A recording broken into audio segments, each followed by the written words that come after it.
Emri i Lendi Palajt, 26 vjeçarit që po menaxhon në heshtje rrjetin e basteve ilegale në Tiranë, mund të mos jetë i njohur për publikun e gjerë, por për autoritetet dhe qarqet kriminale, është tashmë një identitet që lidhet drejt për drejt me operacione të mëdha financiare në botën e nëndeshme. Burime konfidenciale për pamfleti raportojnë se Palaj filloi rrugtimin e tij të errët si një menaxher modest në shërbim të bozëve Doshi Babasi. Ai fillimisht ishte përgjegjës për menaxhimin e basteve në disa pika të vogla dhe përdorues të thjeshtë, por në një periudhë të shkurtër kohore, suksesi i tij në qarkullimin e shumave të mëdha të parave tërhoqi vëmendjen e bosëve. Lendi Palaj provoi aftësitë e tij duke krijuar një rrjet të qëndrueshme të ardhurash, duke fituar kështu besimin e plotë të Doshi Babasit. Fati duke se i kishte buzëqeshur dhe brenda pak muajsh ai mori nën kontroll disa pika kyçe bastesh në kryeqytet. Megjithatë, ironia qëndronte pikërisht te fakti se ky sukses e mbajti ato peng të bozëve, të cilët nuk kishin ndërmend Talinin të largojë kaq lehtë nga kontrolli i tyre. Edhe pse Palaj tentoi disa herë të shkëputej nga Doshi dhe Babasi për ndërtuar rrugën e tij,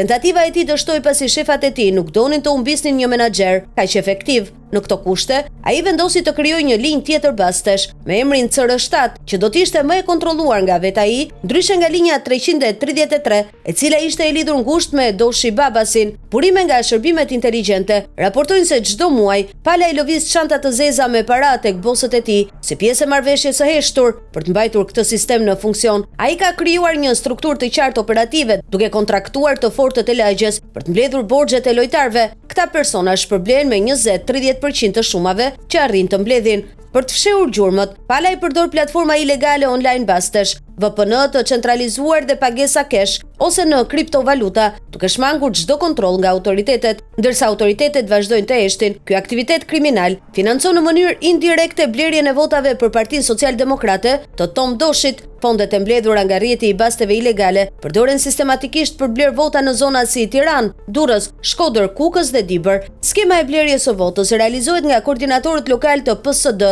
të cilët përdorin fondet e siguruara nga grupi Doshi Babasi për të paguar qytetarët në prag të zgjedhjeve. Çmimi për një votë varion nga 100 deri në 200 euro në varësi të zonës elektorale. Pamfleti vazhdon investigimin mbi këtë rrjet të strukturuar kriminal dhe kërkon ndërhyrjen e menjëhershme të SPAK dhe BKE për të ndaluar këtë fenomen që përveç pasurimit ilegal po minon rënd edhe zgjedhjet. Në vijim, implikimi i policisë së shtetit, kryesisht komisariateve numër 1, 2 dhe 4 të Tiranës në listë pagesat e kryemenaxherit të basteve, Lendi Palaj.